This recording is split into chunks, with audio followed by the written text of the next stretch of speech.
Et bonjour à toutes et à tous et bienvenue pour ce tout nouveau débrief, le dernier de 2024 déjà. Bon, malheureusement, on aurait aimé une petite victoire de la part du Stade Rochelais ou au moins un bonus défensif, mais ça n'a pas été le cas malheureusement. Donc on va débriefer ce match face à Perpignan qui a été assez périlleux.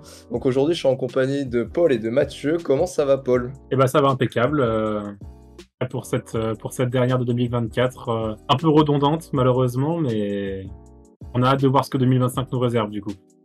C'est ça, on le sait, les matchs se ressemblent un petit peu avec le Stade Rochelais malheureusement ces derniers temps, mais bon, c'est comme ça. Et toi Mathieu, comment ça va de ton côté? Ça va, ça va. Comme l'a dit Paul, un match qu'on commence à avoir l'habitude de voir, à l'image de notre saison. Mais au final, peut-être qu'on aura une plus belle saison en 2025, on l'espère tous. Donc voilà. Et Ouais, toi, de ton effectivement, côté, Enzo? bah, ça va, ça va, ça va, hein, bah, voilà, prêt pour, les fêtes de Oui. fin d'année, le réveillon et puis on en profite pour vous souhaiter, une bonne année, Hmm. voilà 2025, qu'elle soit, remplie de bonnes choses, voilà, pour vous. En tout cas, encore une fois, merci pour votre contribution, par rapport à notre média. Ça fait extrêmement plaisir, que vous nous suiviez, voilà, vous êtes toujours plus nombreux, donc c'est un grand plaisir. Donc voilà, on va commencer sans plus tarder. Paul, pour commencer, toi, qu'est-ce que tu as pensé du match de manière générale, voilà, de cette prestation rochelaise à Perpignan? Et bah c'était fou, hein, j'ai l'impression de déjà vu quand je vais comme là à force de parler, de faire des débriefs. Non mais sérieusement, en fait on sait même plus quoi dire tellement on dit la même chose. C'est pauvre en jeu, il y a aucun système d'attaque. Ils jouent sans vitesse, ils subissent les collisions. Alors je précise, je parle vraiment des matchs à l'extérieur, hein. Quand je dis c'est redondant, c'est vraiment sur les matchs à l'extérieur, sur les matchs à domicile. Forcément, on est porté par, enfin, La Rochelle est portée par son public, donc c'est plus, on va dire que c'est un peu plus plaisant. Et encore, ça dépend des fois.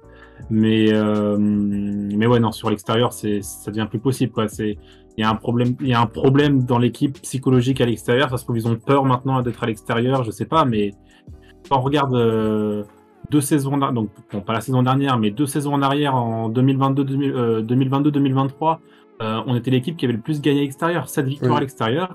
Mmh. Là, on est plus capable d'aligner plus d'une victoire à l'extérieur. Enfin, l'année dernière, on a gagné à Pau et on avait perdu à Pau à domicile. Non, Là, on a gagné. contre Casse. On avait perdu contre Casse à domicile. On n'avait pas Ouais, perdu contre Pau Non, aussi. contre Casse. Pau Contre Caen, aussi, je d'accord. Non, non, Pau, c'est la saison d'avant. C'est la saison 2022-2023. On D'accord. perd Bon, contre bah voilà. Pau, Bordeaux et Le Loup, si je dis pas de bêtises. ouais. Ok. Donc voilà.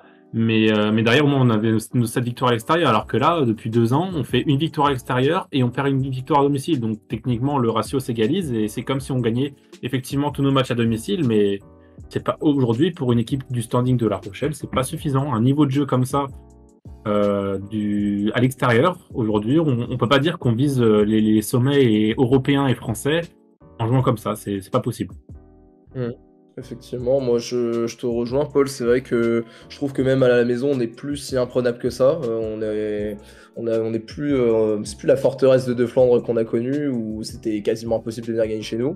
Là maintenant on sent qu'on est fragile. Après c'est en fait le navire tank, ça peut basculer d'un côté comme de l'autre, Ça, notamment c'est sur les clair. prochains matchs, on y reviendra. Mais ouais, la prestation rochelaise à Perpignan, voilà, comme tu l'as dit, de toute façon, malheureusement, moi, je m'y attendais.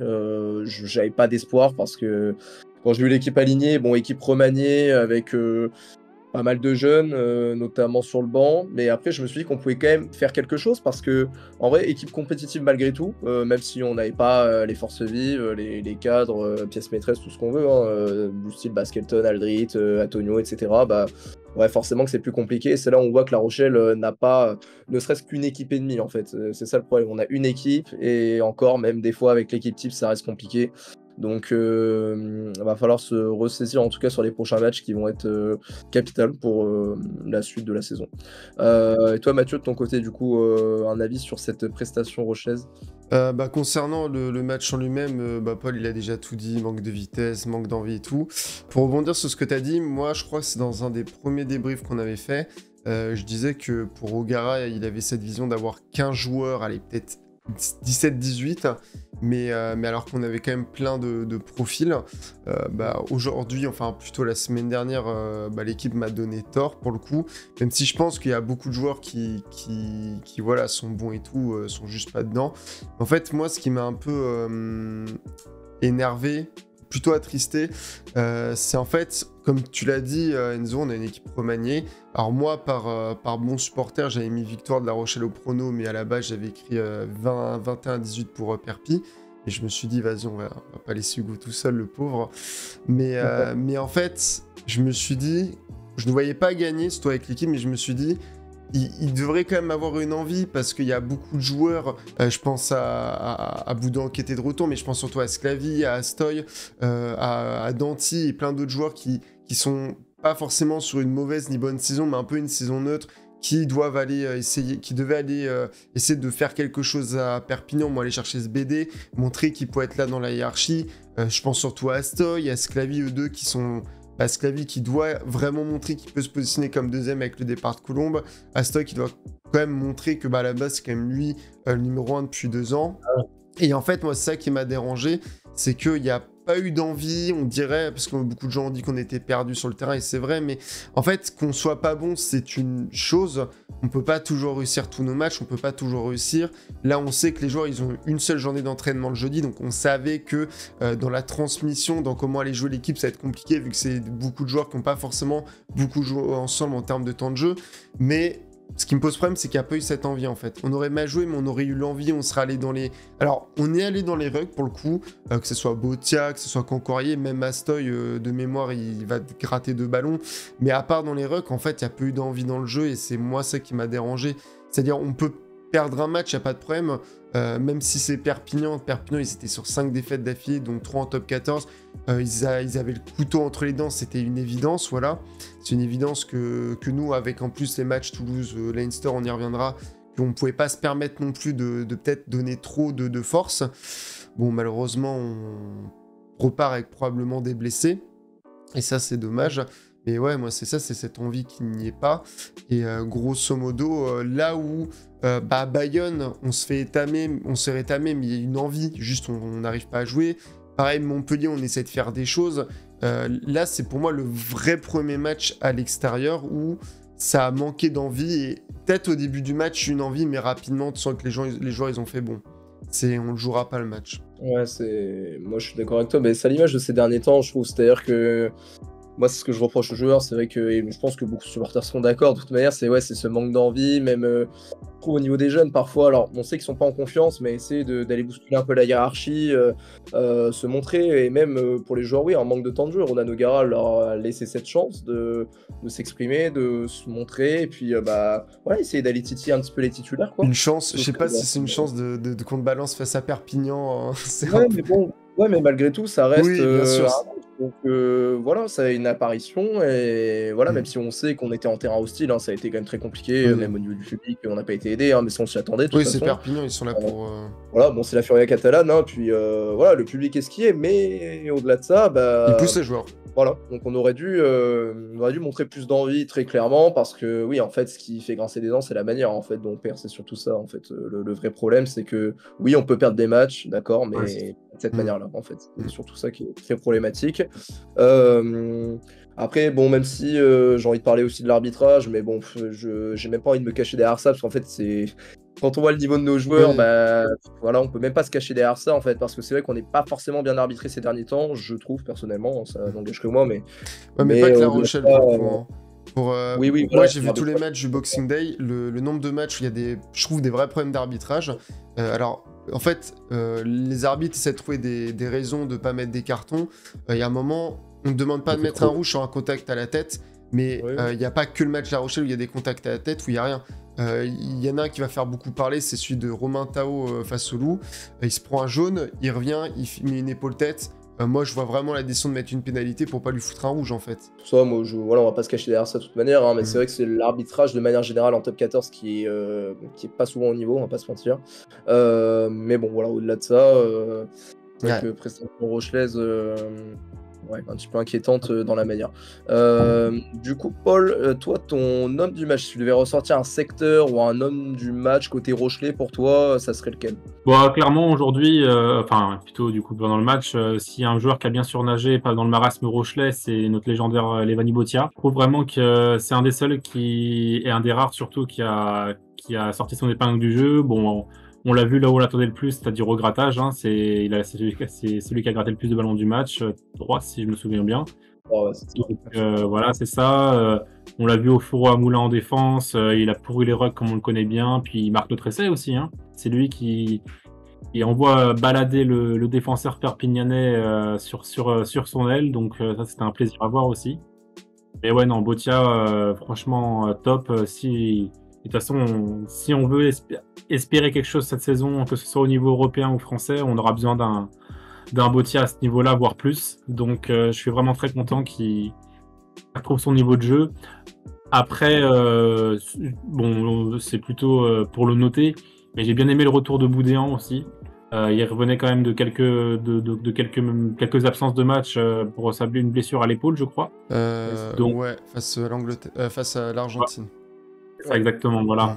Et donc, il n'avait pas joué donc, depuis l'Argentine, donc je l'ai quand même trouvé relativement fit et assez en forme. Et c'est pareil, hein, si on peut avoir le Boudéen face des All Blacks pour le reste de la saison, moi je signe des 2 pieds et des 2 mains. Donc voilà, on va dire la Botia et puis même la 3e ligne en général. De toute façon, c'est le poste où on est les plus fournis, on va pas se mentir. Je pense qu'on est d'accord. Voilà. Ouais. Après, moi, voilà. j'aurais dit de même. Pour le coup, même Cancorier m'a assez impressionné, je dois dire, parce que on sait qu'il a eu un début de saison quand même assez délicat. Ouais. Et il revient bien, je trouve, un peu à l'image de la saison dernière. En tout cas, là, sur ce match-là, il a fait un gros match parce qu'il nous sauve quand même un essai aussi. Faut quand même s'en rappeler. Oui. Encore une fois, de nombreux plaquages manqués. Voilà, ça, on y reviendra aussi. Mais ça a été un peu catastrophique côté Rochelet avec 35 plaquages manqués, me semble-t-il. Donc, ce qui est quand même assez colossal. Mais c'est vrai que la 3e ligne rochelaise a été très en forme avec Botia qui 34. revient peu à peu 34, voilà. Et Botia, ouais, qui revient un peu à son niveau. Bon, après, je sais pas s'il va revenir à son prime, entre guillemets, comme on pourrait dire. Mais en tout cas, c'est intéressant et c'est prometteur pour la suite. Et toi, Mathieu, je suppose que tu seras d'accord sur Cancorier. Moi, c'est vraiment la 3e ligne. Généralement, chacun a bien brillé. Boudin en voulant attaquer, Botia pour gratter. Et Cancorier un peu au milieu des deux, dans l'attaque et dans les défenses. Après, moi, Cancorier, ça m'étonne pas parce que je trouvais qu'il avait fait un plutôt bon match face à Clermont. Donc, je trouve qu'il est plus sur une montée que vraiment là sur un match précis. Mais allez, on va aller chercher un autre joueur. J'aimerais souligner la rentrée de notre jeune Boss Morin quand même, qui, alors... peut-être 9 de formation, mais beaucoup à l'aile depuis pas mal de temps. Là, encore une fois, il se retrouve à jouer 9 dans une situation compliquée où Bergeon il sort sur blessure, protocole, on verra ce que l'avenir nous dira. Mais force est de constater que face à une équipe et surtout des 3 quarts extrêmement lents, avec une envie des 3 quarts de vouloir jouer seul, Boss Morin, il arrive, il te fait non, mais on va un peu dynamiser le jeu. En fait, ça a un peu fait penser à Mathis Brunet l'année dernière quand il était rentré, je sais plus contre quel match, où il avait vachement bien dynamisé. Et c'est pour ça, l'essai de Botia, je trouve qu'il le doit aussi à Boss Morin, qui joue rapidement le ballon, qui joue sur avec des 10 mètres, qui du coup s'infiltre dans la défense et qui après, en fait, force l'équipe à jouer vite. Et pareil, il y a une action, pour moi, la seule action intéressante du match, c'est quand on joue rapidement sur l'extérieur, Teddy récupère le ballon, il trouve cette percée, il y a tout le jeu de 3 quarts. Ça, c'est parce que Boss Morin, il veut un peu accélérer le jeu. Et franchement, ça paraît con, mais au vu de la prestation qu'a fourni Perpignan, qui était pas très belle, au final, tu aurais eu ce dynamisme qu'a apporté Boss Morin, cette envie un peu plus de jouer. Le match, on pouvait aller le chercher, hein, franchement. Donc, au moins chercher un point, parce que chercher le match, peut-être au moins chercher un point. Mais quand on regarde le score final, loin, quoi. Et je suis sûr que la touche ratée de Sutidze, vu les 2 minutes où on était dedans, là, ça partait sur quelque chose, quoi. Mais voilà, c'est tout ça pour dire que oui, la 3e ligne très bonne, mais Boss Morin à noter qui en plus fait des fiches de match sans jouer, donc là il a pu jouer, il a pu faire des choses, donc plutôt content. Après, moi pour être très honnête, Boss Morin, j'étais un peu critique sur sa rentrée, en fait. J'étais pas fan, entre guillemets, mais avec le recul, c'est vrai que je me dis que quand en fait, tu te retrouves au poste de numéro 9 à cause d'une blessure, dans un match comme ça, face à Perpignan, en terrain hostile, tu sais que c'est très compliqué, et que en plus ton équipe vraiment est dans la mouise, quoi. Et sous l'eau, ouais. Et pour le coup, je trouve que c'est vrai qu'il s'en est bien sorti, en fait. Avec Ouais, le c'est recul, ça. De toute façon, il n'y a pas de joueurs qui font un excellent match, oui. sauf peut-être Botia pour les grattages. Enfin, en vrai, la troisième ligne fait un bon match, mais Bosmora fait un match correct, mais surtout appuie là où on aurait dû appuyer, c'est-à-dire mettre de l'envie du rythme. C'est ça. Et après, sur l'essai de Botia, je suis pas sûr qu'il fasse le choix le plus judicieux du monde. Alors oui, il la joue vite, et bien Je suis senti. bien d'accord. Après, il s'empale sur un gars, alors que bon, je pense qu'il y a peut-être mieux à faire, mais derrière, ça va laisser. Donc en vrai, on peut rien lui dire. Mais après, il était rentré en 11, il me semble, à la base, et après, il il est rentre en passé 9, 11. je crois. Parce que Vuni Valus se Ouais, blesse. c'est ça, hein. Donc Ouais, il fait quasiment tout le match en fait. C'est vrai, il fait quasiment tout le match. Ouais, c'est ça. Il y a Stock qui passe en 12 aussi. Enfin, ça a été quand même un micmac. Ouais, Ouais, bah ouais. C'est incroyable. La dernière fois, c'était contre C'était un Toulouse peu- l'année dernière. Hein. Et d'ailleurs, messieurs, je voulais vous poser une question parce que on a tous parlé de Botia, forcément, qui revient ouais, petit à petit, mais est-ce que va falloir le mettre titulaire face à Toulouse et pourquoi pas, même si on se projette un peu plus, face au Leinster? Ça, c'est la grande question. Moi, je sais quoi dire. Bah, moi aussi, je veux dire mon avis très rapidement, mais je pense que Toulouse, on le sait, ils vont jouer aux Sharks juste après notre match, et donc de ce qu'on a vu des infos, ils vont décoller le dimanche alors qu'on joue le samedi soir. Il y a de grandes probabilités qu'ils envoient l'équipe Z ou peut-être l'équipe X, Y. Bon, voilà. L'équipe E pour espoir, hein, tu peux dire. Ouais, bon, voilà. Mais ce que je veux dire par là, c'est que je pense pas qu'il faille trop abuser de Botia non plus, surtout contre Toulouse, du coup. Je le vois bien sur le banc, ça, il n'y a pas de souci, parce qu'effectivement, on est capable de perdre contre Toulouse, hein, on va pas se mentir. Oui. Donc, même s'ils alignent les jeunes, parce que les jeunes, ils sont tellement bons qu'ils peuvent rivaliser avec n'importe qui. Je sais plus contre qui on l'avait vu, ils avaient fait un gros match, mais ils avaient perdu au final. C'était à l'extérieur contre Lyon, ils ont fait 17 partout, ils n'ont même pas perdu. Oui, c'est vrai. Ouais, donc voilà, ils vont venir, eux, parce qu'ils vont venir avec de l'envie de bouger les titulaires. Donc voilà. Je pense qu'un Botia sur le banc pour venir consolider la fin de match et donner un peu de rythme ne ferait pas de mal. Et puis après, oui, bien sûr, on l'envoie au combat contre le Leinster, ça, on aura besoin de son expérience, c'est sûr. Donc voilà, Mathieu. Est-ce qu'il faudrait qu'il soit titulaire, remplaçant en tant qu'impact player, comme on dit comment tu vois ça? Bah, en fait, bon, je pense que vous me donnez pas tort si je dis que Aldrit et Boudin sont actuellement dans la hiérarchie indétrônables pour les gros matchs. Donc moi, je les vois faire Toulouse, je les vois faire Leinster, Trévis et tout. Maintenant, la question, c'est qui sera aligné. Donc bon, il y a Botia, il y a Jégou, il y a Haddad. Moi, au vu des dernières prestations, et au vu de où est-ce que peuvent se positionner les joueurs, moi je vois Haddad être remplaçant. Donc soit Botia, soit Jégou sur les ailes. Et je pense que c'est pas une question de niveau, mais je pense que Jégou sera aligné contre Toulouse titulaire et Botia remplaçant. Parce que Jégou est en bonne forme, il fait des bons matchs et tout. Mais que Botia sera privilégié comme Danti, là où on aime bien mettre ce Teddy Thomas, parce que c'est des joueurs d'expérience qui connaissent les enjeux européens. Donc je pense qu'on aura probablement un Teddy Thomas 12-13 et un Jégou 3ème ligne, si je peux élargir le débat. Et après, vous trouvez l'équipe habituelle face à Trévis et au Leinster, donc avec probablement un Botia, Aldrit et Boudin. Voilà, donc c'est plus une question d'expérience en fait et de confiance surtout. Et d'épaisseur aussi. Oui, c'est pas faux. Mais Danti, Botia et Aldrit, il y a de l'impact et voilà, ça prend de la place. C'est pas, voilà, le même exactement. profil, c'est pas le même profil. Ouais, moi je suis totalement d'accord avec toi, Mathieu. Je pense que ça va être. Ça va se dérouler comme ça. Je pense que ouais, Botia sera remplaçant contre Toulouse et puis derrière il enchaînera contre le Leinster, je pense aussi. Yep. Après, messieurs, on va se projeter aussi tout doucement face à Toulouse. 100e guichet fermé d'affilée, messieurs. Incroyable. C'est fou. On sera tous présents d'ailleurs au stade. Donc, non, pas Étienne. Pas Étienne, pardon. Pas Étienne, mais en tout cas, la plupart, la quasi-intégralité de la rédaction le reste, oui. sera présente au stade, donc c'est magnifique. Et n'oubliez pas, les lumières, faudra... N'oubliez pas. Il y aura les lumières, etc. Tout ce qui va bien. Un show d'avant-match qui est prévu, bien évidemment. On va sortir les grands moyens et c'est bien normal. Donc, ça risque d'être assez incroyable. Du coup, messieurs, question simple, hein, faut-il mettre la grosse équipe contre Toulouse, malgré qu'ils vont faire tourner très très probablement, enfin c'est même quasiment sûr et certain, hein, Oui. que ce sera une équipe largement remaniée de Toulouse.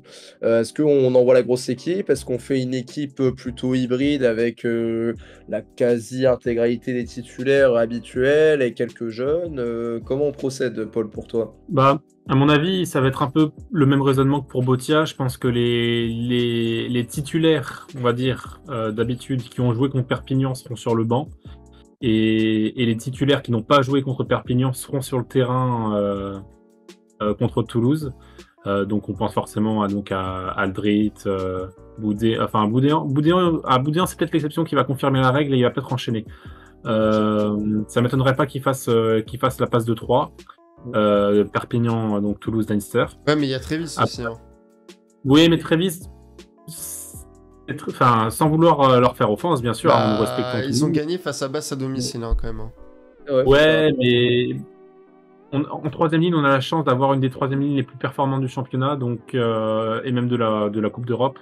Donc, je pense que si tu remplaces un Boudéan par un Cancorier ou un Boudéan par un Botia, tu perds pas grand-chose au change, surtout qu'avec la motivation Coupe d'Europe. Donc non, vraiment, je pense vraiment qu'il contre Toulouse, il faut envoyer les gros. Il faut envoyer les gros. Il faut prendre 5 points en fait. Parce que même si Toulouse vient pas forcément pour jouer le match, il faut se mettre en confiance. Il faut prendre 5 points. Ça reste le Stade Toulousain, ça reste l'institution du Stade Toulousain qui vient des Flandres pour un 100e match de guichet fermé. Il faut leur rentrer dedans et il faut prendre les 5 points pour arriver au top du top contre le Leinster.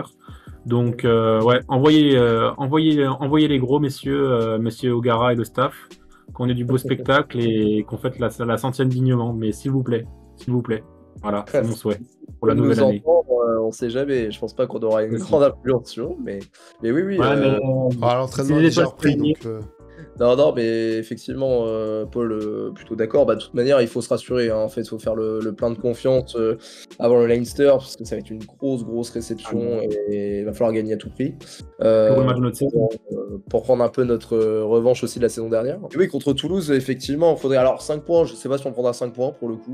Mais en tout cas, si on gagne, ça sera déjà pas mal. Surtout que, là, on va pas se mentir que toutes les conditions seront réunies pour faire un grand match. C'est-à-dire, 100e guichet fermé d'affilée, le public sera là au rendez-vous et je pense va faire encore plus de bruit que d'habitude, très certainement, parce qu'on sait que ça reste un match contre Toulouse, comme tu le disais, donc forcément il y a cette excitation aussi dans le public. Alors, je suis allé voir la météo, visiblement il y aura de l'averse quand même. Donc, il y aura de l'averse, mais écoutez, c'est match pluvieux, match heureux peut-être, on espère. À bas, c'est de l'averse et on a gagné, donc la motivation. Non, puis toi Mathieu, pour toi, comment envisager la rencontre aussi? Est-ce qu'on envoie les gros? Est-ce que peut-être on les préserve aussi pour le Leinster, possiblement?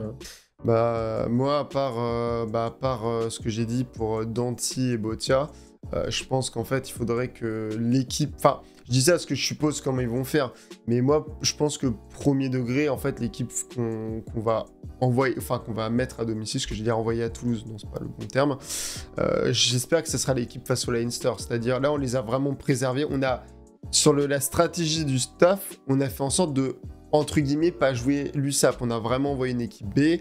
Alors, il y a quand même quelques joueurs à noter. Il y avait Nanty, il y avait Tulin, il y avait Lavaux, etc., etc. Mais grosso modo, j'avais compté, il y avait 5 joueurs qui étaient vraiment pas titulaires, quoi. Qui étaient titulaires face à Perpi.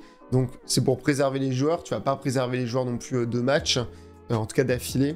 Par exemple, si Boudéan ou Botia sont remplaçants, sachant qu'ils seront peut-être titulaires face au Leinster et Trévis, pourquoi pas.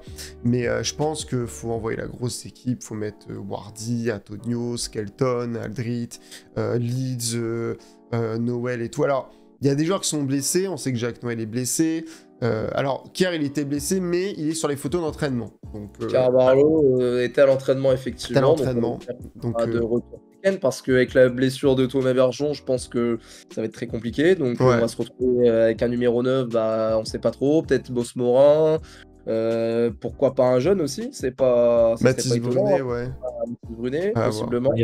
Eric Barren aussi, faut pas l'oublier. Barren également. Ouais, vrai. alors, Iri vu Barren, ce qui se dit, en off, Iri Barren, ça va être compliqué de le revoir cette saison, hein, ça. oui, bah, c'est vrai qu'il est un peu mis au placard, on va dire, par le staff. Ouais. C'est compliqué. Il rentre plus trop dans les plans, donc à Mm. voir. Peut-être À qu'il voir, aura ouais. une chance, peut-être. Donc Mm. ça reste à voir. En tout cas, c'est vrai qu'il y a un petit peu une part de mystère concernant les blessures à Perpignan. On sait pas trop. Surtout que La Rochelle communique très rarement sur ses blessés en plus. C'est vrai, vraiment. on sait pas beaucoup plus, donc affaire à suivre, en tout Ouais, cas. bon. Bourgarit, pas combien de temps il est de... Si, Bourgarit, Bourgarit, c'était vers février-mars, ils avaient dit. C'était un truc comme ça. Et Et Roule, alors, de ce qui a été annoncé, devait reprendre début 2025, mais visiblement, c'est une fin de saison. Donc voilà. Ouais. Malheureusement, Raymond Roule, on n'est pas certain de le revoir sous le maillot du Stade Rochelais. Bah, même sous un maillot de rugby, hein, franchement. Sous un maillot de rugby, malheureusement. Et c'est terrible, mais bon. En tout cas, on lui souhaite le meilleur et un prompt rétablissement. Voilà, on espère que ça ira mieux pour lui. Bien, messieurs, du coup, est-ce que vous pouvez me donner un petit pronostic, du coup? Est-ce que ça va être victoire du Stade Rochelais à 5 points ou pas? Peut-être défaite, on n'en sait rien. Mathieu, pour commencer, Bah, compliqué. Bon, de prendre... ouais, bah ouais. Bon, honnêtement, alors, bon, je vais dire ça, le dernier... Alors, on a eu 2 matchs, ou 3 matchs même, on a laissé le BD quand même à domicile, contre des grosses équipes, hein, contre Bordeaux, Toulon et Clermont. bonus offensif, je veux dire. Défensif, oui, pardon. Donc, probable... Enfin, sur le papier, tu te dis que Toulouse, ça sera un peu la même histoire. Après, comme vous avez dit, l'équipe sera logiquement plus faible. Ouais, je pense, minimum 4-0, pas de bonus et tout. Après, franchement, on sait... En fait, c'est la 100e, le public va être derrière. Je pense que l'équipe va avoir un... Alors peut-être, ça va faire un excès de confiance, mais le club aura vraiment un... Là, aura tout à donner. En plus, avant le Leinster, une semaine avant.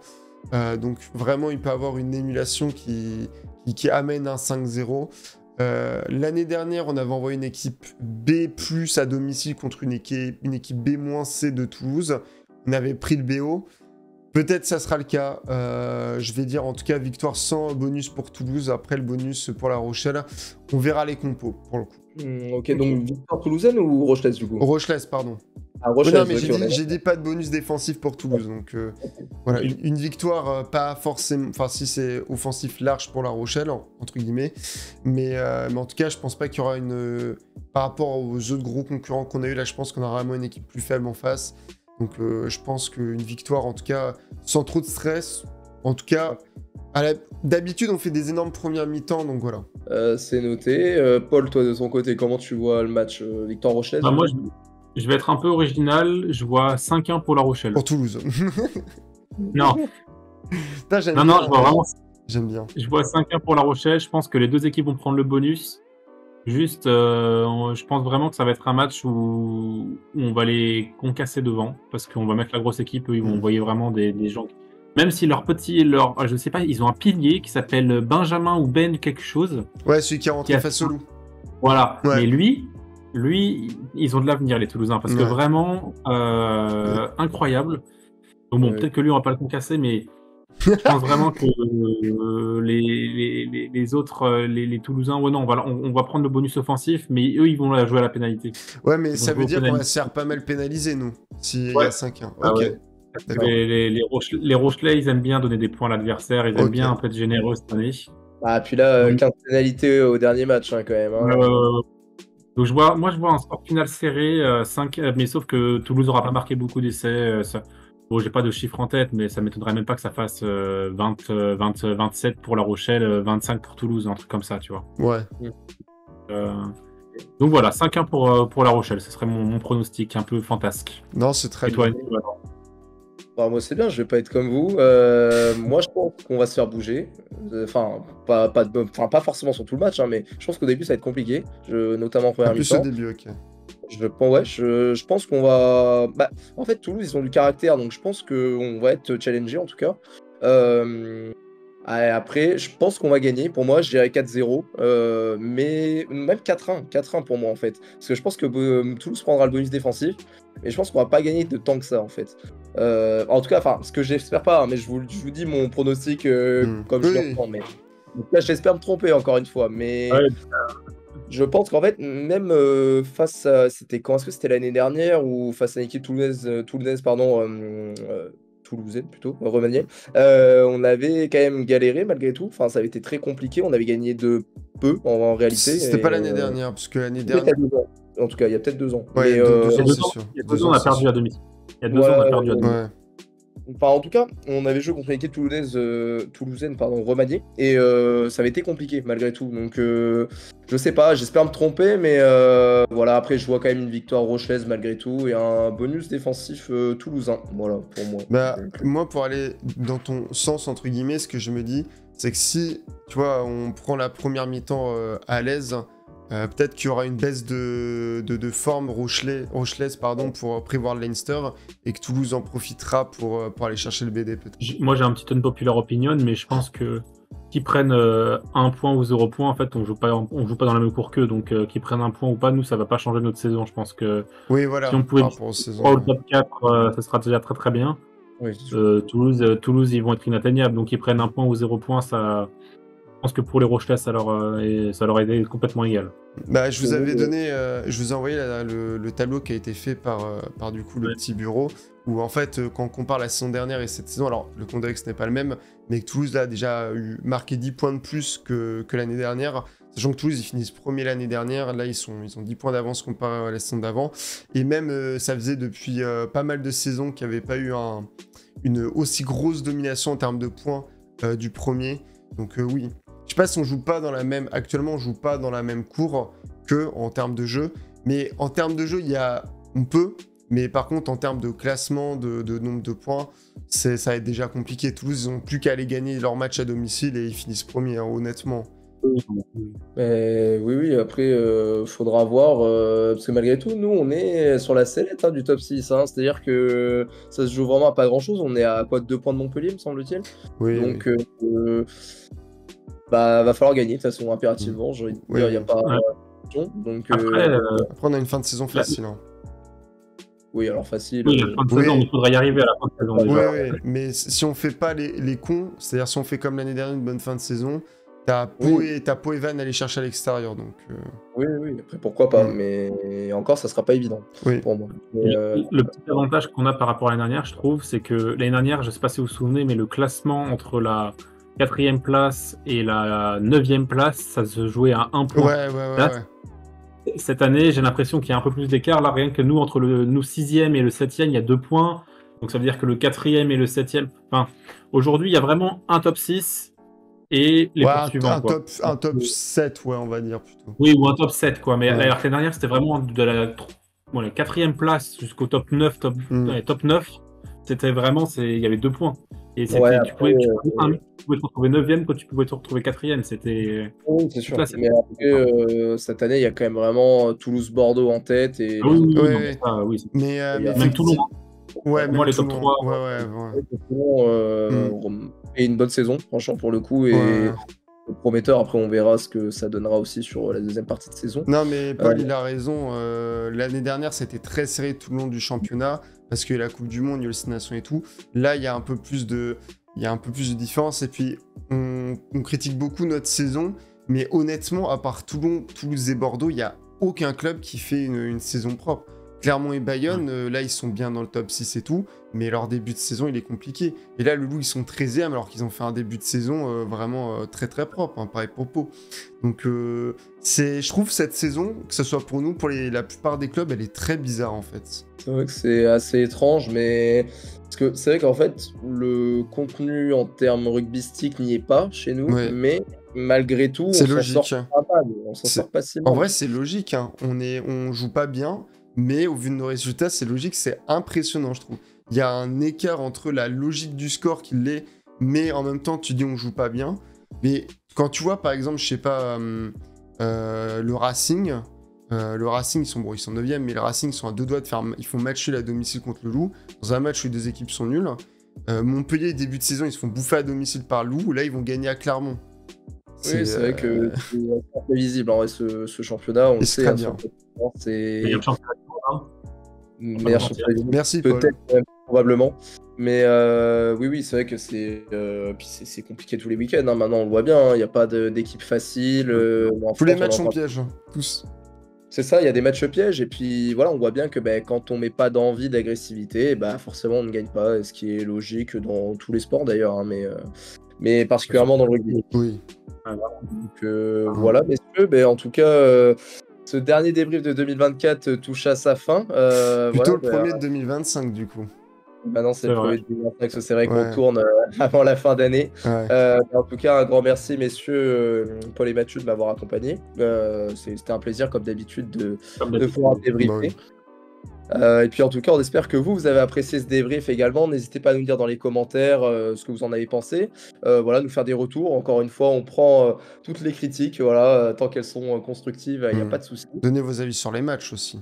Bien sûr, donnez vos avis. Vous n'hésitez pas à commenter sur les réseaux sociaux, hein, que ce soit sur Instagram, sur X. On n'hésite pas. Et puis voilà, un grand merci encore une fois de tout votre soutien. On s'abonne aussi, on n'oublie pas d'activer la cloche. Les likes aussi, ça nous aide pour le référencement. Voilà, en tant que bon youtubeur que nous sommes maintenant. mais en tout cas, oui, merci beaucoup. Et puis on vous souhaite une très très belle année 2025. Voilà, nous de notre côté, on va continuer à vous produire du contenu sur le Stade Rochelet. On ne va pas lâcher, bien évidemment, jusqu'à la fin de la saison. Et puis voilà, en tout cas, passez une belle journée ou une belle soirée. Et puis encore une fois, une très belle année 2025. Ciao, ciao. Ciao. Oui.